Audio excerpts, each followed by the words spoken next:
Andy Shepherd, and thank you all for coming down here today for the final press conference before HAYE Day and the end of David Haye's 3.5 years away from the ring. That break will end this Saturday right here at the O2 Arena as he goes up against Mark, the Dominator, the MORI. It's the Dominator versus the Haymaker. This morning you'll hear from both fighters and their coaches. Following that, there will be an opportunity for questions from yourselves. Before we get started, we'd like to thank all the partners who are making HAYE Day possible. The first HAYE Day promotion, Salter Brothers Entertainment, Goodwin Promotions, Dave TV, the O2, Intercontinental Hotels, Kaiser Gym Equipment, and IM360. This morning we have with us Steve Goodwin from Goodwin Promotions, Mark De Moro, Mario De Silvia, his coach. We have David Haye, Shane McGuigan, and Steve North, the general manager of Dave. First of all, I'd like to invite up Mark to say a few words.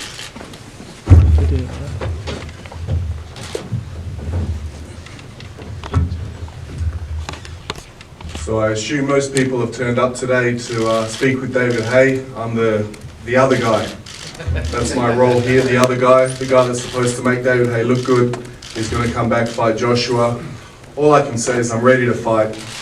I've turned up, I've trained extremely hard. I'll do whatever it takes to win. Huge amount of respect for David Haye's career. He's obviously taking this fight serious, he's trained hard. But I am the unknown. I have explosive power. I'm here to win. I know you'll want to hear from David Haye, not me, but maybe after the fight things will change. But best of luck to everyone involved, but once again all I can say is I'm here to win. I'll do whatever it takes. I'm the other guy, the B side. But here to win, here to knock David Haye out, ready to fight.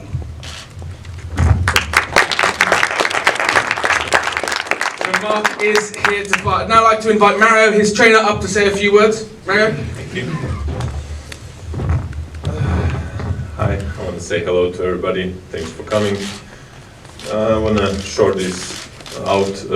Mark trained well. We did a good job preparing for this last 2 months, as we know, for the fight. And my role is tactics, technique, what I did the best and gave it to Mark.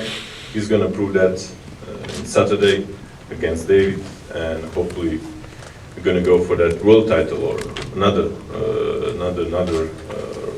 thing we're going to do. So this is pretty much it for me. Thanks. Thank you, Mario. And now I'd like to invite the Haymaker himself, David Haye, up to say a few words.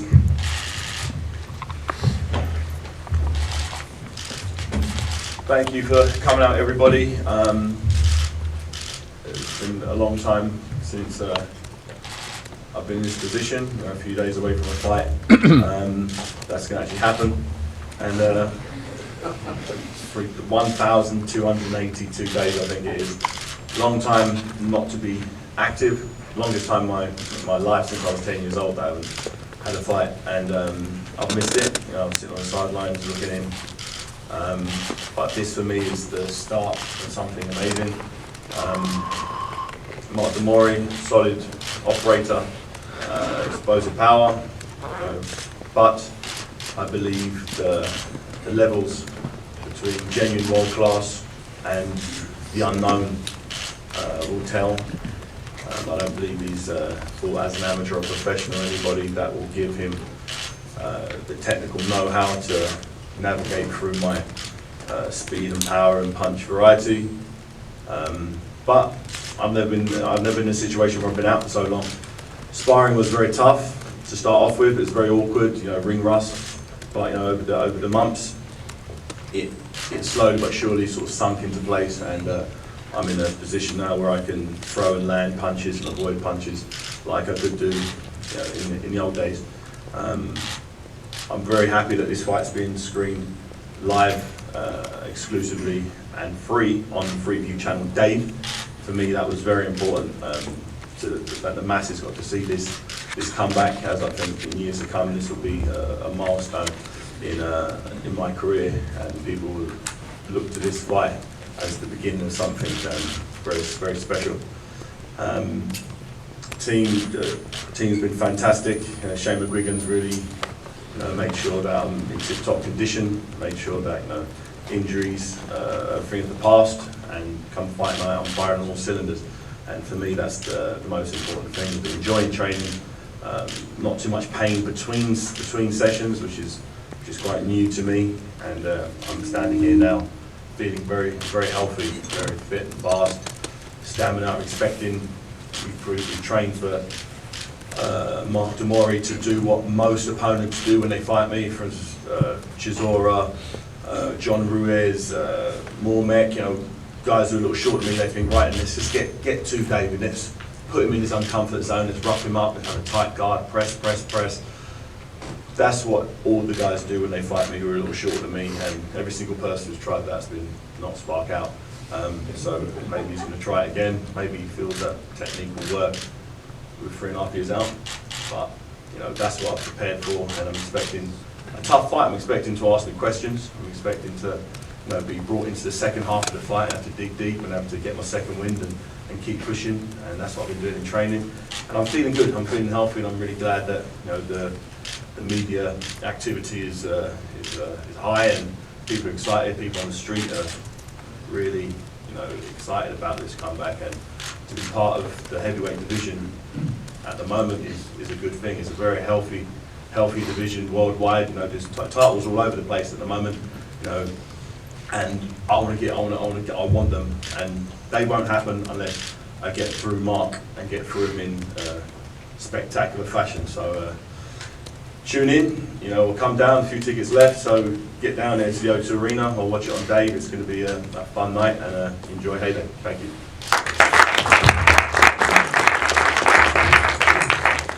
The Haymaker sounds ready. I'd like to invite Shane, who's training now, to say a few words about how David's training has been going.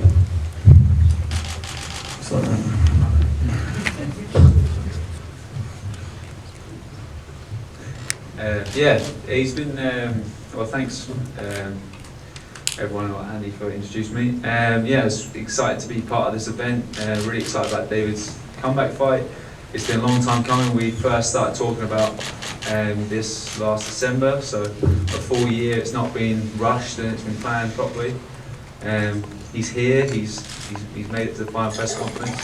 He's firing all cylinders. People don't, well, they haven't had a chance to see him on the pads and stuff. We let a few people in, like Ronald, and come down and watch some pads, and everyone's been blown away.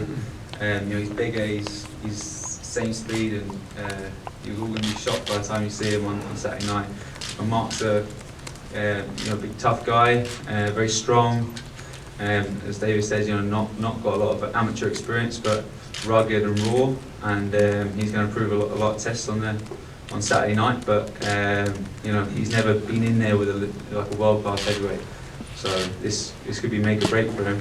He could either rise to the occasion or he could fold. So we're expecting him to rise to the occasion, and David's fully prepared. So last bit of little training done tonight, and weigh in on Friday, ready for Saturday. Thank you very much.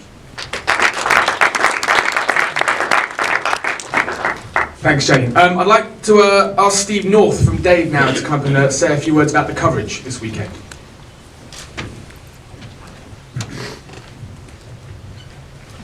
Thank you. Morning, everybody. Just very quickly for me, we're really excited about the fight. It's a huge event, and having Dave having the comeback for the Haymaker is absolutely fantastic. Just a couple of things on the coverage itself. We'll have a preview show on Dave on 8 o'clock on Friday night, and then we'll be live from the O2 on 9 o'clock on Saturday evening. We've got a fantastic team who will be bringing the show to the viewers, so Giant Productions making it. We've got Paul Dempsey as our anchor. We've also got Ronald McIntosh as our commentator on the night. We'll have a studio with guests, so BJ Flores will be one of those. So we've got a fantastic team. John Watts also will be directing the boxing, a man who's directed over 100 fights for TV and covered off many sporting events. So we've got a fantastic, professional, experienced and knowledgeable team who will be bringing the fights to the fans, and I'm sure it'll be a fantastic event. Thank you.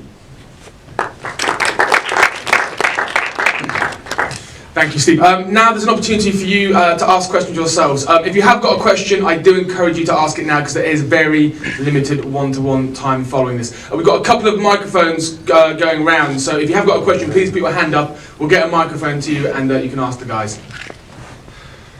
Any questions? Got one over there. It's winging its way to you. Hi, question for David. It's Joshua Burnwell TV.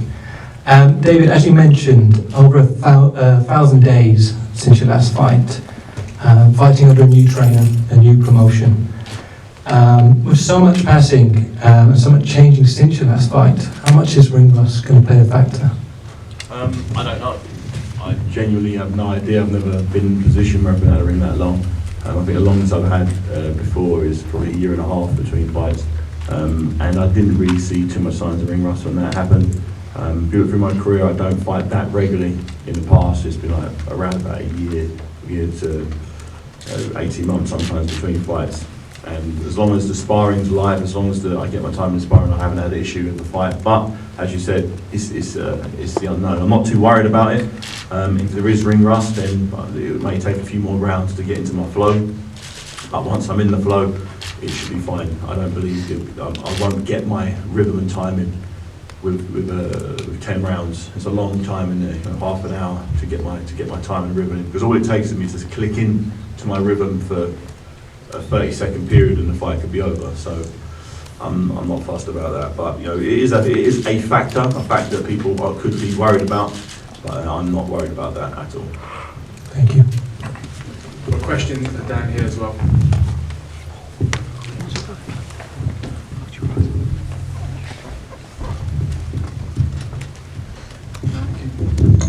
Gareth Davis from the Telegraph.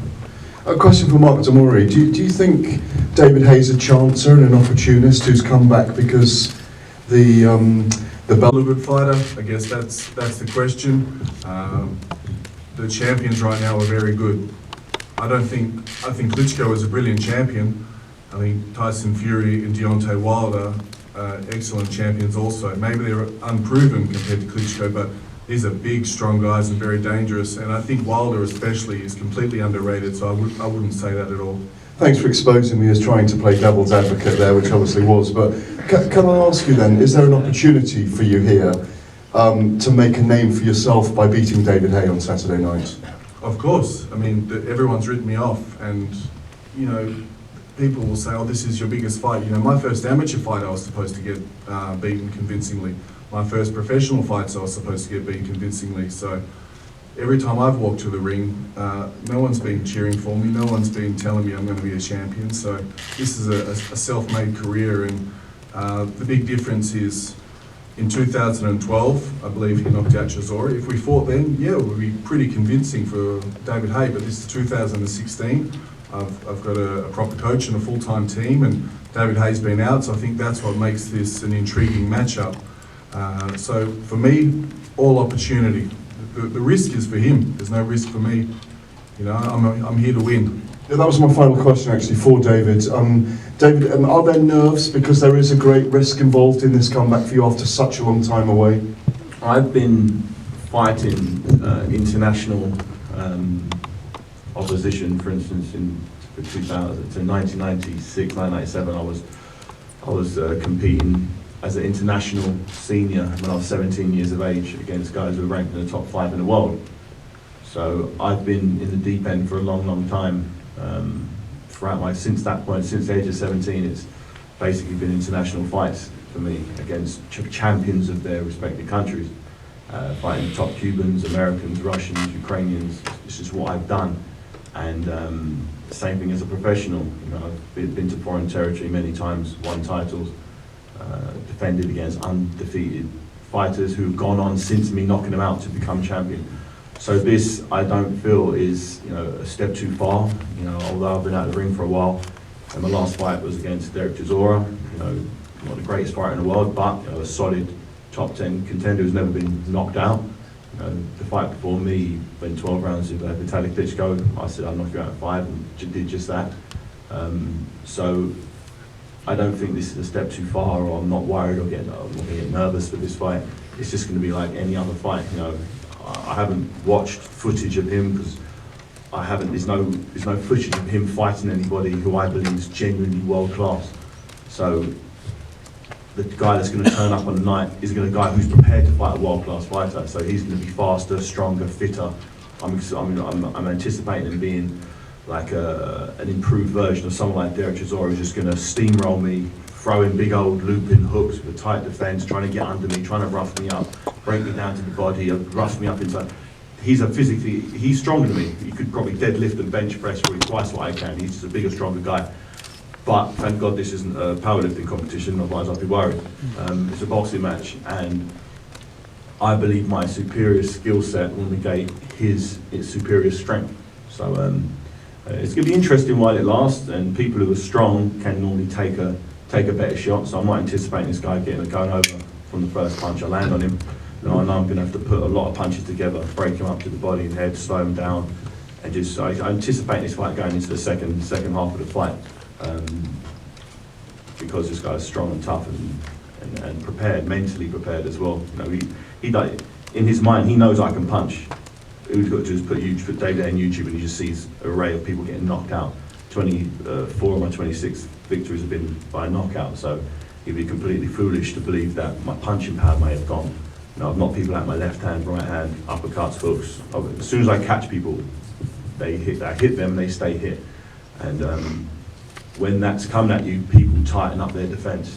Whatever your style is, instinctively you're worried about the power. And I'm anticipating trying to get close to me and smother my distance. It's the same tactics that every single person tries to implement with me, but no one's quite done it yet. Maybe he feels he's the guy who can do that, but it's going to be interesting while he's conscious. Thank you.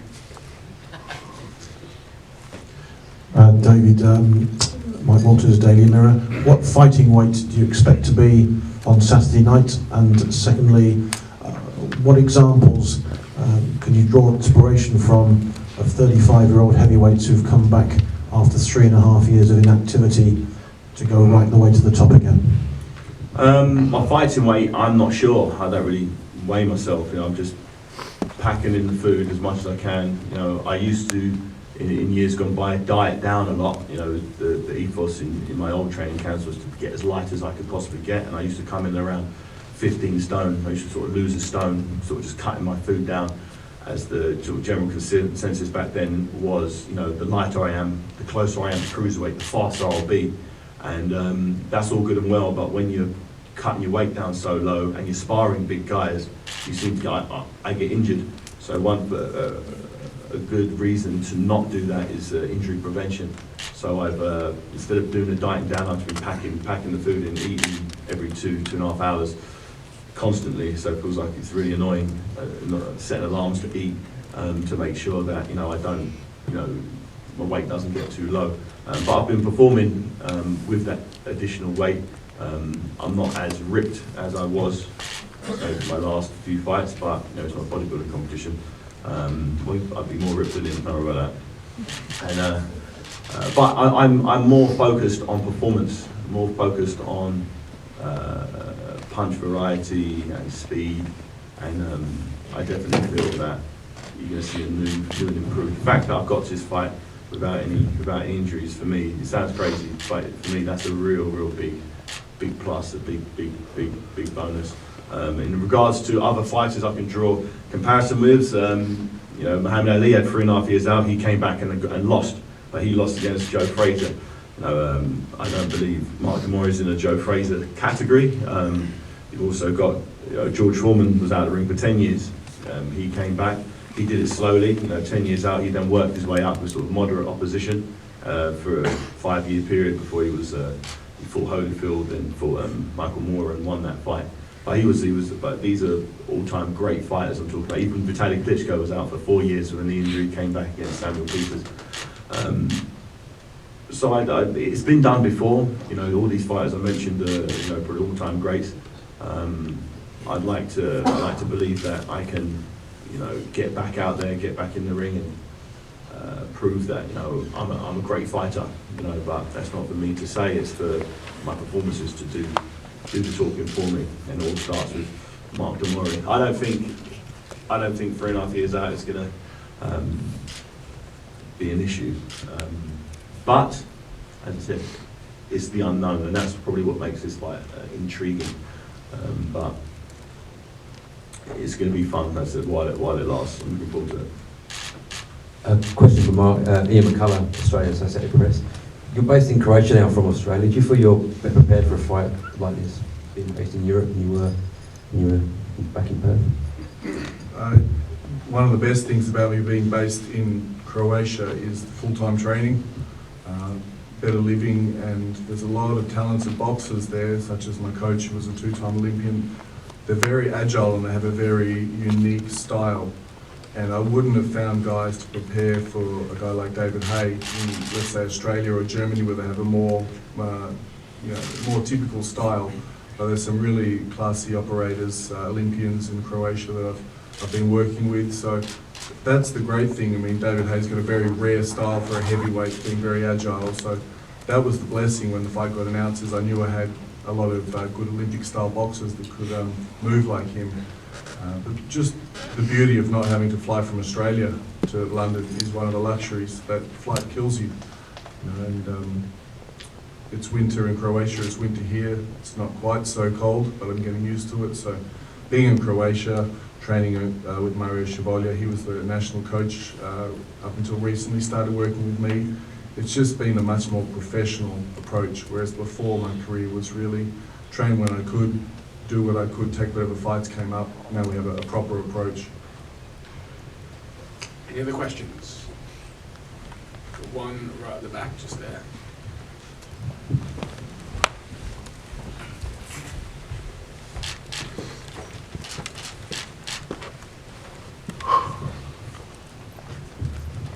Thanks, Barney Hooper from the O2 here.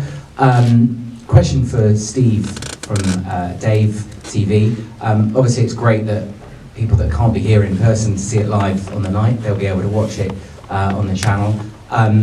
Is this a play to bring more sporting fixtures to your audience, and are you planning to take on some of the pay TV channels who've perhaps monopolised this space?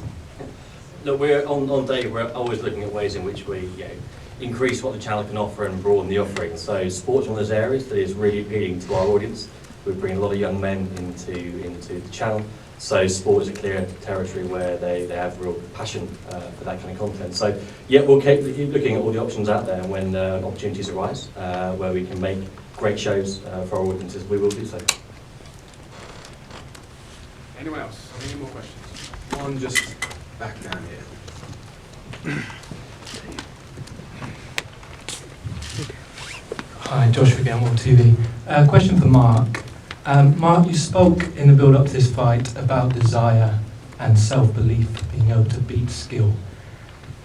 I've seen in your past fights you have been able to beat fighters based on desire and mental strength and breaking them down.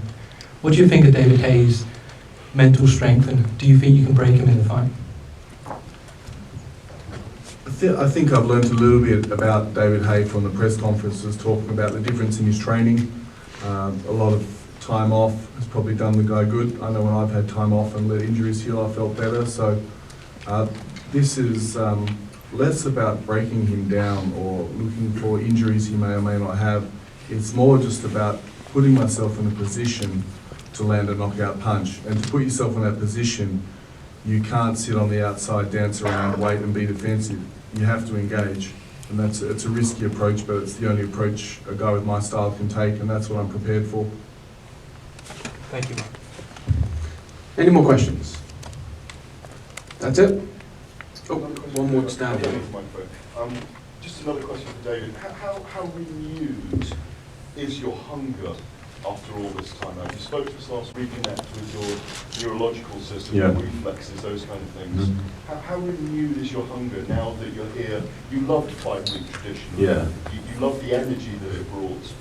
Describe how you feel now about the renewal of your desire for this. I think the desire is burning. You know, my last fight against Derek Chisora 3.5 years ago was a victory, and the desire was there. You know, the reason why I had that fight was simply to fight Paddy Klitschko afterwards. He said, you fight Chisora, I fight the winner.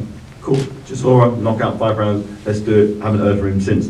But my burning desire after that fight was to be the heavyweight champion. It's just an unfortunate sequence of injuries has left me to this point where I'm fit and healthy to fight. The desire is just as it was then, if not burning stronger, as I've been sitting on the sidelines in hospital beds, you know, with my arms in slings, and for a long time, just wishing that I could be back in a position. And now that I'm here, I truly, you don't realise what you have till you lose it. And after having literally reconstructed surgery on my shoulder, and not knowing whether I'll be able to come back again, has let me know what, it put me in a mindset where if I was to come back, if I am lucky enough to be able to compete again, I will do it this way, I'll do it properly, I'll make sure that I'm never in a position where I'm doing the training like I was doing, where I was risking getting injured. It's just not worth it. So that's exactly what I've implemented in training now, and working with Shane. We've focused on getting to the ring in one piece, healthy, fast, fit, energised. Last night was a really great session. And I feel fine today. You know, pushed it session, worked the lungs, really pushed my cardio, did a nice power session, explosive stuff, and today I'm fresh as a daisy. And that's how it's got to be. And, the desire couldn't be burning any stronger. When you say that you don't realise you've lost something till you haven't got Yeah. it, were there dark days in those last There were 3 months? terribly dark days when you know, I couldn't wash my armpit when I was in the shower because this arm couldn't go over here. I was locked in this position with my arm straight out for nearly 6 months. And you think, okay, after 2 or 3 months, it's like, is it ever going to get better? Is it every day dragged on? You can't go out, you can't run around, you can't walk fast because it jars your shoulder. It was really, as I said, very, very dark times for me. And I just thought, if I can somehow get back, this is never happening again. I'll make sure I cover all bases. So I'm fit and healthy, and I'm going to give this last run the best chance. This experience, you live and you learn. And as I said, sometimes it takes getting things wrong to know, or going down the wrong path to know how to go down the right path. And mentally, David, as well as physically? Yeah, mentally I'm fresh. You know, you'd be hard pushed to find a boxing match that I've had where I've taken 20 concussive punches in it. You know, I've got very good head movement, very good defence. You know, I don't give people free shots.